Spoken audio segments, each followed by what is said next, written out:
Hello, hello, hello. Stephanie here, and we're back. It's the fourth day in our series, Rent to Rent Rocket Series Live. And today is epic. We have got the fantabulous, supercalifragilistic Lucy Ingram. And you may know Lucy and Steph's story.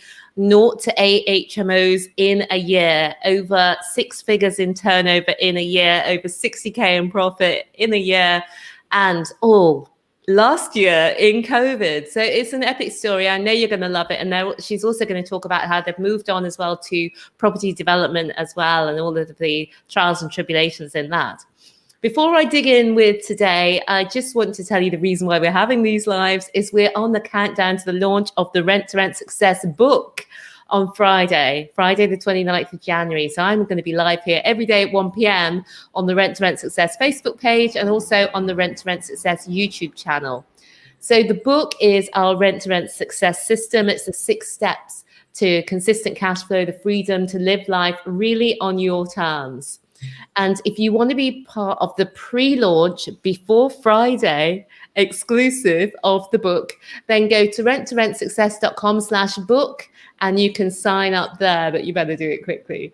And this week we've had some incredible guests. We've got Lucy today, who I know you are going to find extreme epicness here. And we had Jamie yesterday. We have got Andy Graham from the HMO Roadmap tomorrow. We've got Giuseppe Leone from Liongate Properties on Thursday. And we've got Steve Curtis from Rent to Rent Live on Friday. All of these people are property heavyweights who've let Rent to Rent really rocket their success. And I'm going to be talking to them all about how they did it and how you can do it too. So we always have these sessions as being really interactive. So I really want you to ask questions. If you have any questions, don't go away home with them. Well, maybe you're at home, but don't keep them in. Let them out in the comments. Lucy is keen to answer them for you.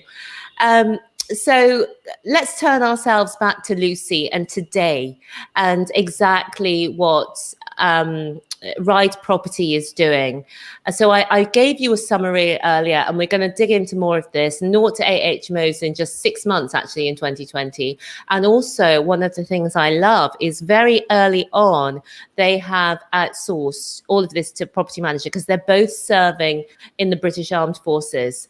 So I think without further ado, I want to say hello to you, Lucy, and welcome you to the series. It's great to have you with us. Hey, Stephanie, and hello to everyone that's tuning in.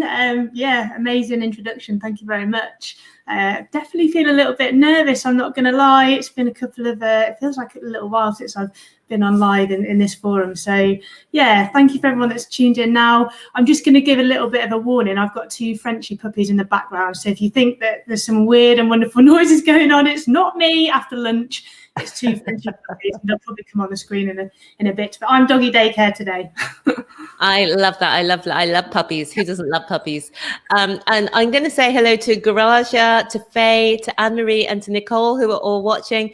And if you want to help Lucy feel less nervous, say hi, Lucy, in the comments, or we love you, Lucy, or ask Lucy a question. And we're going to come to your questions as we move through.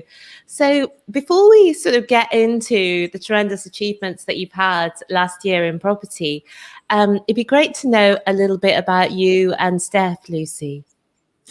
Okay, so me and Steph, we have been together now for I think 11 years. So we're married. We actually met in the Navy. So we're both serving in the Navy currently. I'm kind of at the 20-year mark. Steph is, I think, at 12 years. So we met on a ship on deployment. Way back when, actually had 7 months dotting around the Caribbean together, which was kind of our courting stage, shall we say. So that was pretty cool. But yeah, we live in Plymouth, so we've kind of got like the southwest vibe going on. We've got 2 Frenchy puppies, and yeah, we started our property journey around about, I'd say probably about 12 months ago.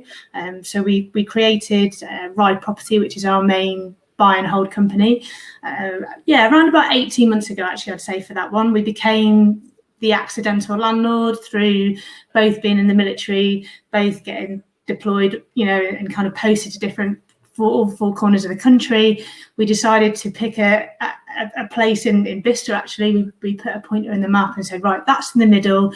No matter where we end up, we'll hopefully never have a really long commute. And then we both got posted to Plymouth, so that didn't really work anymore. So yeah, that was our first property that we started to let out. And then I think we discovered Progressive, like I'm sure a lot of your viewers did. It was about kind of 12, 18 months ago, we started getting educated. Steph was actually deployed to the Far East for 10 months. I'd had a really nasty shoulder accident. I was recovering from shoulder surgery. And from the other side of the world, we were both getting amongst the podcasts, listening to Rob and Mark. We read the 44 Secrets, and we just got ourselves immersed in this crazy new exciting world. And that's kind of how we started, really.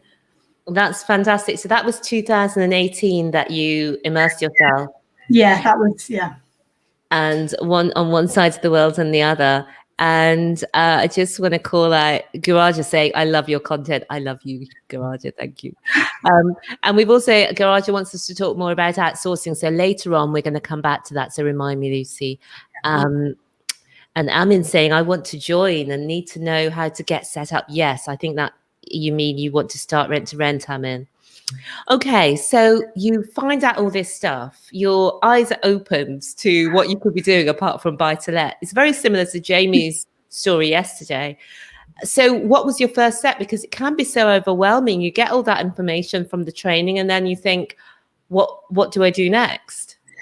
Yeah, I mean, very. So, we attended the Excel Progressive conference, which was the 10X conference. I think that was end of 2019. 2019. And we saw the likes of Kevin McDonald present. Obviously, Rob was there. But Kevin was somebody that struck out to us straight away. I think his personality just sold it. He resonated with us a lot. Off the back of that, we went and did the No Money Down training up at Progressive. And we just, straight away from everything that he had to tell us about property, all these things that we just had no idea that, you could use a property that's not even your own, very little money down, and you can use it as a vehicle to generate cash flow very, very quickly if you're committed and you're passionate and, you do it the right way. So we, I mean, to be honest, we came away from that training, absolutely kind of, just buzzing to just get stuck in. We actually went to Europe just after that in our transporter van. We got a transporter van, and we just, we spent, I remember that week just kind of strategizing and getting our kind of all of our objectives and goals down. And we just went from there, really. We just started taking action straight away. We knew that there was these amazing tools that we could use. As we had the information, we had the knowledge, we were a part of this new community, of lots of people that genuinely wanted to help, and it was just like, right, let's go, let's get this done. And the rest, the rest just kind of went by in a bit of a blur, to be honest. Yeah, I can just feel the energy and the excitement that you've still got it. I feel exactly the same. That it's like, it just felt like, my life started, when I found all this world and went into this Aladdin's cave of all these crazy ideas and jewels and treasures. But it's not just like the jewels and treasures in terms of the money you make. It's just the person that you become on the way. Yeah. And so you started strategizing. You're in your van traveling around Europe, and that's where you feel that you're most excited. But then there comes a point where you got to think, okay, what do I do first? And how did you get there and get over any fears that you had and start taking those first actions? I think it's always easier when you're a partnership. I must, I mean, I look back now and I think, oh, how different would that have been if I'd have been on my own? I think that, it's a lot harder if you're on your own. So, we completely, we completely take that as, we don't take it for granted that we've got each other as a partnership, and we can keep each other accountable, which we did from the word go.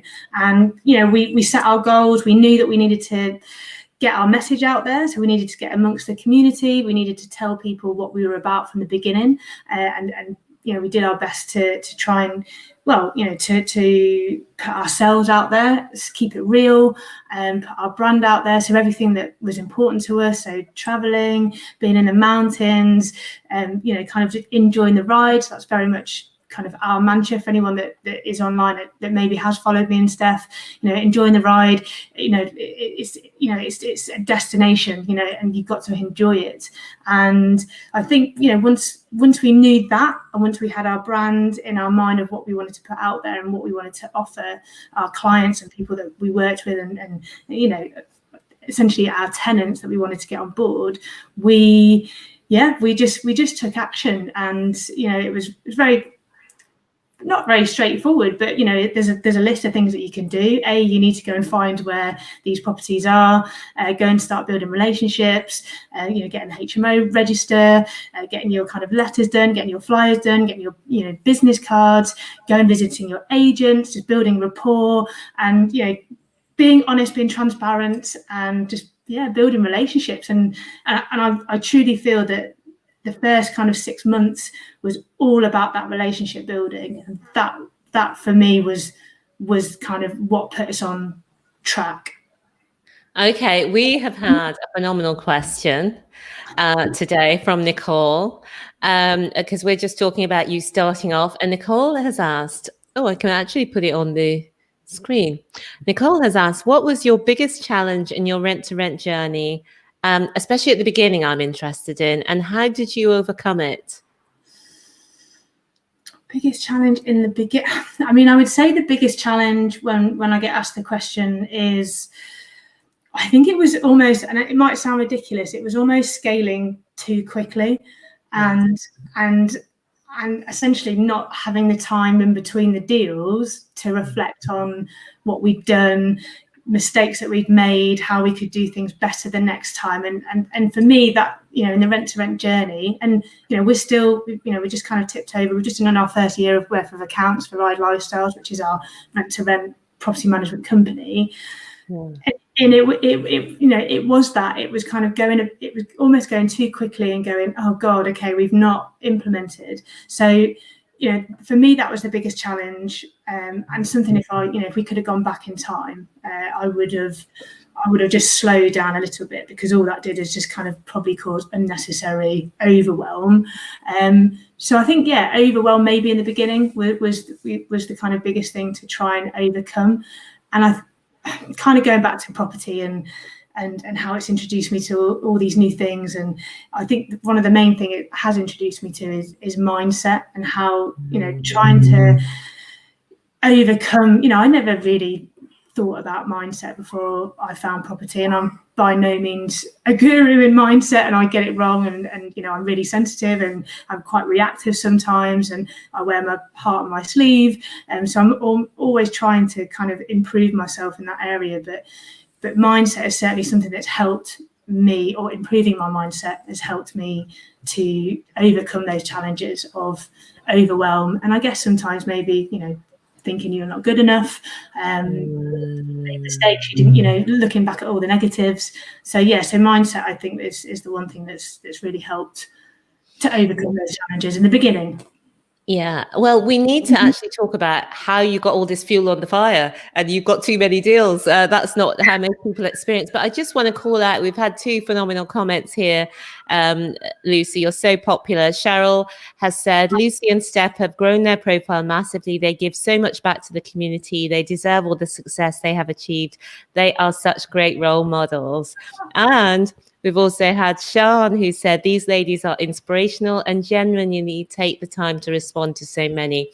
Thank you. You're amazing. So I totally agree. And let's hear, how did it go so fast? What were you doing? Have you tell us how you got the first deal? What was your strategy? So we did our letters, so that was the main kind of first bites of the bait that we got was via our HMO letters that we sent out. So our D2V marketing campaign, and I think it was kind of probably similar to a lot of people, as you kind of send all your letters out and you're waiting by the phone, and then the phone rings and it's like, oh my god, what am I going to say? Where's my script? And that was certainly, for us, that was the beginning. And then I had a phone call from our first landlord, and thankfully I missed the phone call because I was at work, so it went to answer phone message. Brilliant.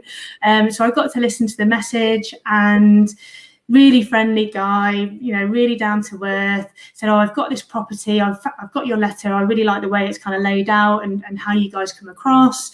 I think we could work together. I've got this property, it's probably a bit too big for what you're looking for at the minute though, but if you're interested, give me a ring. So that was our kind of, the start of our first deal. And I actually, we did a kind of case study on this particular deal when we went on Steve Curtis's Rent to Rent Live, and essentially it's 3 HMOs in one.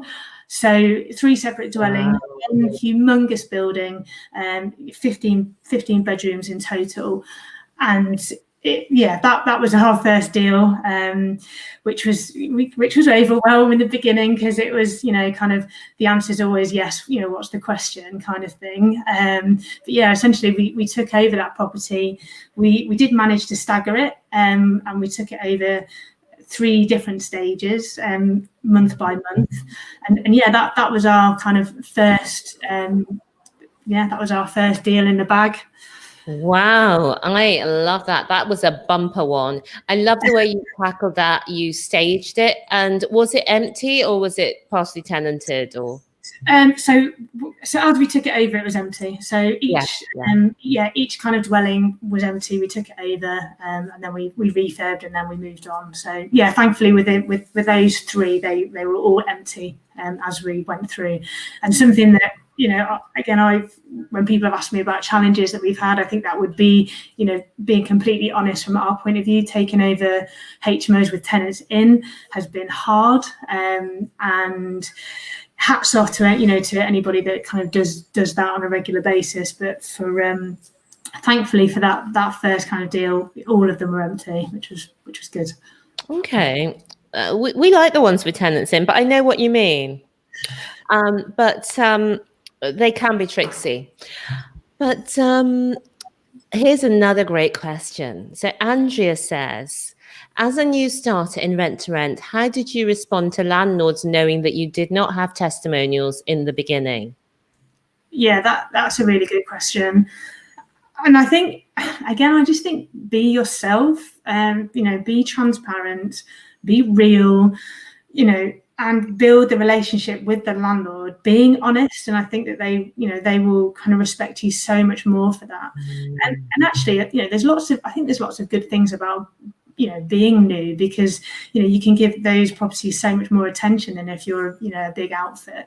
So, but I ultimately, I just think be real, put across your personality, your values, your your business goals, your ethos, everything, and build a relationship with that particular person, and don't pretend something you're not. And I think people will value that a hell of a lot more than trying to make out you're something, over promising and under delivering. I think it's, you're new, you're passionate, you're motivated, you're driven, and oh, there they go. There they go. But that for me, I just think it's just honesty. Don't dress it up. And I think another good thing with, even if you are new and you don't necessarily have the testimonials, it's remembering that you're not just you're a part of such a bigger community and network than just you. Even if you don't have any deals at this particular moment in time, what you have got is the power of community, the power of network, the power of your power team around you. So I would always kind of, I would always link back into that as well. Well, let's move on now to talk about how you took on. So was each unit 6? How many was in each individual? So we had the one was a 6, one was a 5, and one is a 3. So Okay. yeah. And so let's talk about that, because I just want to talk about, because the things that worry people are getting the deals, which we've talked about, how you did that through your letters, and then through convincing people, not convincing, but just showing people who you are and them saying, yeah, I'd like you to look after them. And the next thing people worry about is how to manage them. And especially the question that Nicole here has asked. Oh, sorry, that's the wrong question. How do you juggle it? Because you are both full-time and demanding careers in the military. How do you juggle having your rent-to-rent business with your full-time job at the same time? Yeah, good, another really good question. And, I'd be lying if I said it's been easy, because it really, really hasn't. There's been, so many tears along the way. There's been so much self-doubt. There's, been that kind of guilt of not being able to apply enough to both, both sides of the coin, whether that's the job, whether that's the business, or even kind of family and friends on the outs, on looking at the other side of it. So it has been difficult, but I think anything worth going for is difficult, and challenges every day, new challenges every day to try and overcome. But I mean, it's been focus, there's every single weekend is dedicated to our business, but this is our passion, and we truly are passionate about what we do. So, and I know it sounds a little bit cliche, but it doesn't feel like work. It's our baby. It's something. It's our future. So I guess every single spare minute when we're not in the job, or we're not sleeping, is around building our business. So yeah, it has been difficult. I would be lying if I said it wasn't. There's early mornings before work, there's lunch times now where it's kind of right, okay, let's dedicate, and then after work certainly it is taken up with our business.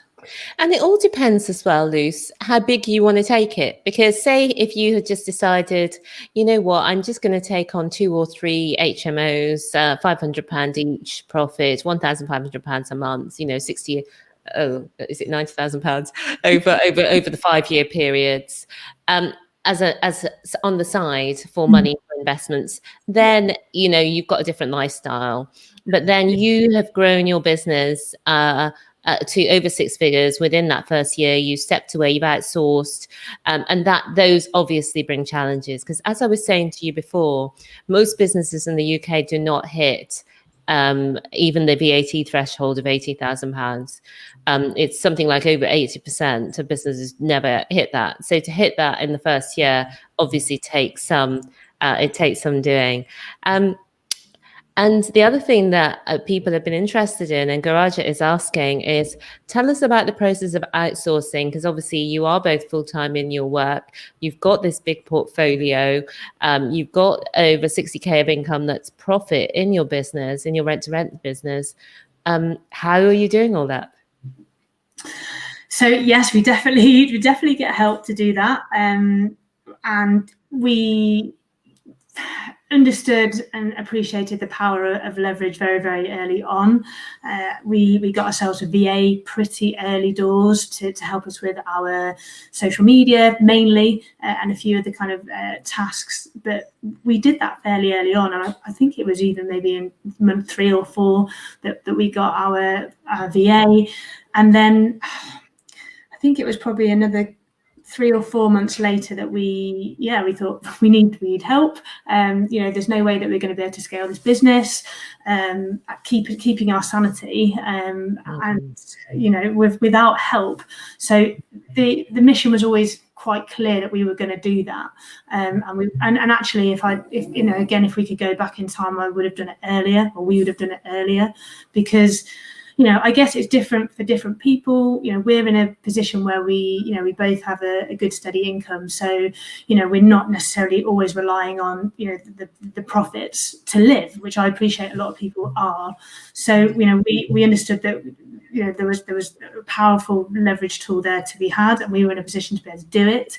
So we kind of advertised for a property manager. We wanted somebody that wasn't experienced, and we purposefully wanted somebody that wasn't experienced because we wanted them to grow with us. And we're very early on in our journey, and we wanted somebody to come in that was the same and had a passion and an interest in property, but wasn't necessarily a full-time letting agent previously. And not to say we wanted to mould her, but we wanted to bring her in. Mould her. It was more important that she aligned with kind of our values, and she could very much be a member of Team Ride. So so we did that fairly early on, and it was obviously hard work at the front end, or you have to invest in your team.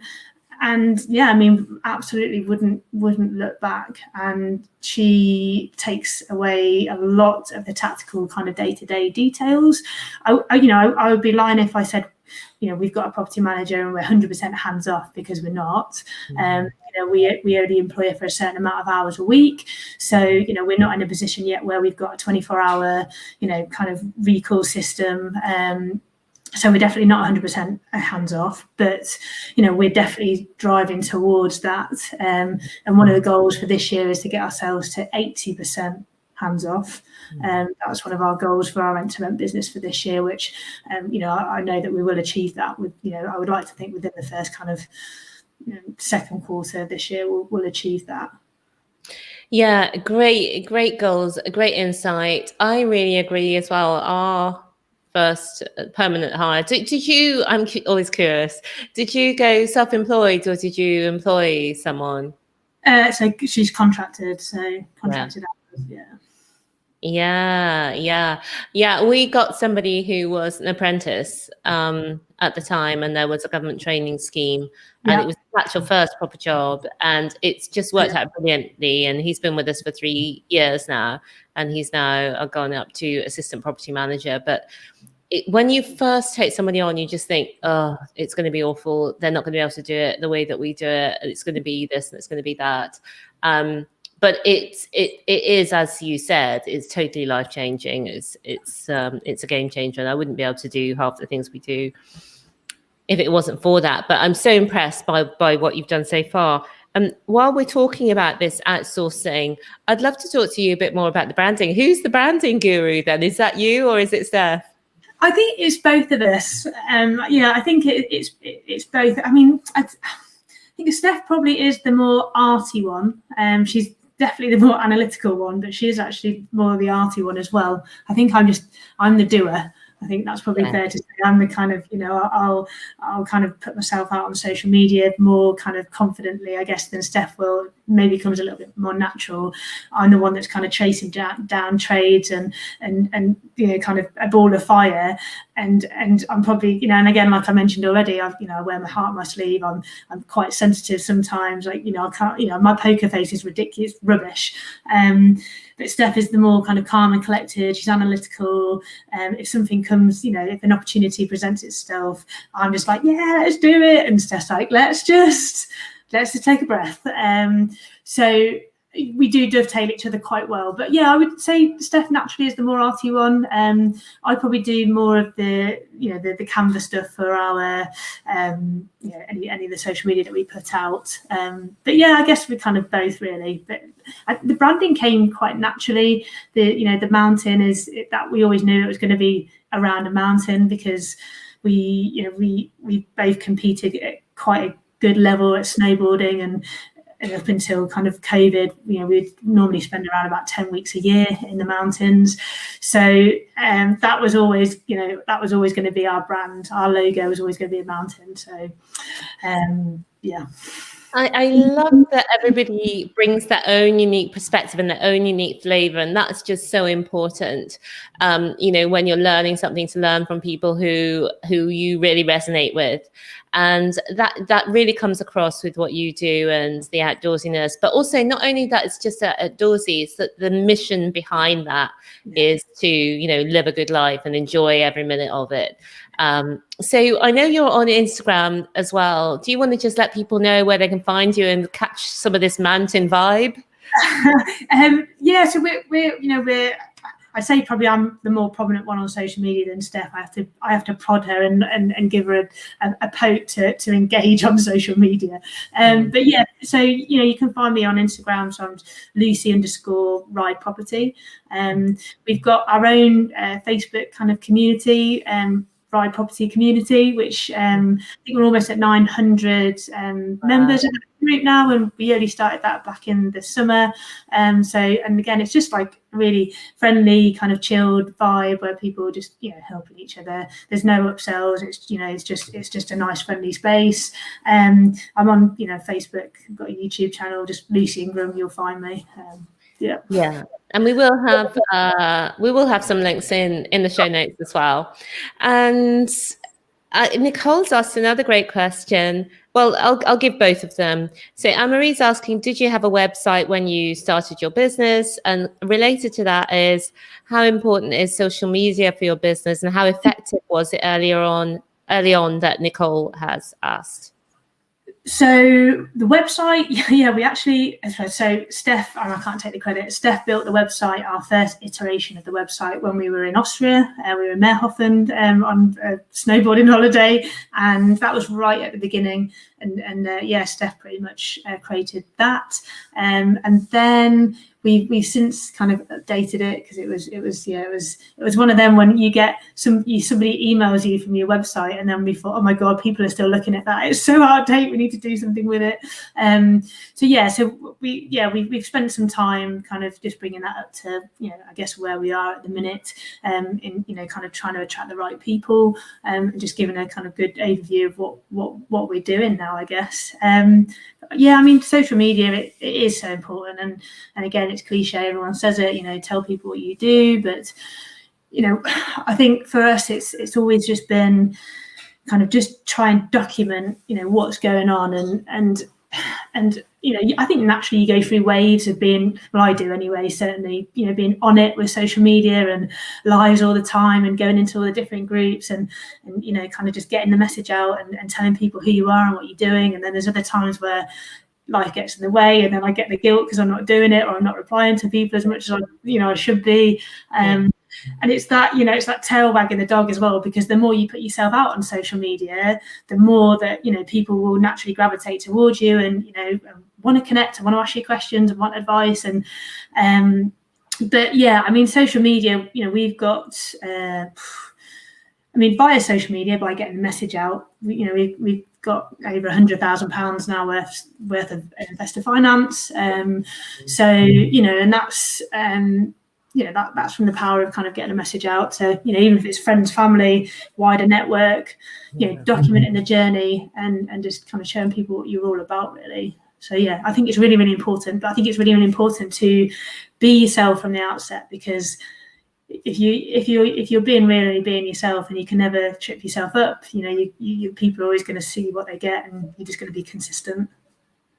That's phenomenal. I love that you said that. That's a knowledge bomb right there. You were just talking about all these things about social media, then you just dropped in at the end. Oh yeah, we've got that £100,000 as well through social media, as you do. So I know that one of the things that people do worry about is they want to do rent to rent, but also really longer term, they want to buy their own properties and get, own those assets. Rent to rent, this is called the rent to rent rocket. So rent to rent has really helped you rocket in your property journey. So tell us about, well, I've got two questions to ask, but tell us about what you're doing now. We'll do that first, and then we talk about private investors. Okay. From the rent to rent side of things, we are hopefully just days away from signing deal number 9, and we've got number 10 in the early negotiation stage. So, and with that particular business, so that's our Ride Lifestyles kind of business, I'm excited about these next 2, because this is now the opportunity to put everything that we've learned over the last year and really get it right. and because when you're signing the dotted line and these management agreements, if it's 3 to 5 years, it's so important to get it right. And I think we could all probably look back and think, I wish I'd done that, or maybe I should have done that, but I'm looking forward to now kind of just getting it exactly how we want it. And I feel like we're in a position now where I guess in the beginning you're like, yes, let's just just do anything, let's go, where we can now be more selective over kind of what we take on. And I think now we understand that it's not easy, and actually it has to kind of correlate with the amount of effort that goes in. You need to make sure that these deals are right. So we're really looking forward to that. We are in our Ride property, so our buy and hold, we have some single lets. We're actually converting one of those to an SA, so that'll be our first kind of SA unit, which we're really excited about. Hopefully in the next couple of months. Sorry, my little friend, she's snoring, if you can hear that. Not me, I promise. That's something that we've got going on at the minute. And we're actively looking for some rent-to-rent SA units as well. So we set up a new company, Ride Escapes, and that's what's going to encompass that. So we're quite excited just to add that kind of string to our boat, really. And then the other big thing that we've got going on at the minute is we've got our first development, which is a 5-bed family house, big corner plot. It's huge, which we're converting to a all-en-suite HMO, 8-bed, luxury kind of boutique style kind of co-living / HMO. So that's hopefully getting exchanged towards the end of this week. Probably will be next week, but that's the next thing, really, the big thing that's going to be taking up a lot of our energy. That's fantastic. And guys, you can follow along with Lucy and Steph on Facebook, on the Ride community, or on Instagram with them both, because I've seen you on videos going around your new development. So I can't wait to see it come through to the 8-bed all-en-suite. But I know another question will be, you mentioned about the £100,000 that you got through private finance. Have you got any tips for people who would like to raise money from property? What have you found works best? I don't think there's anything, there's no big secret out there. I think it's just be yourself, utilize social media because it's so powerful. How else can you kind of speak one to, however many in one go?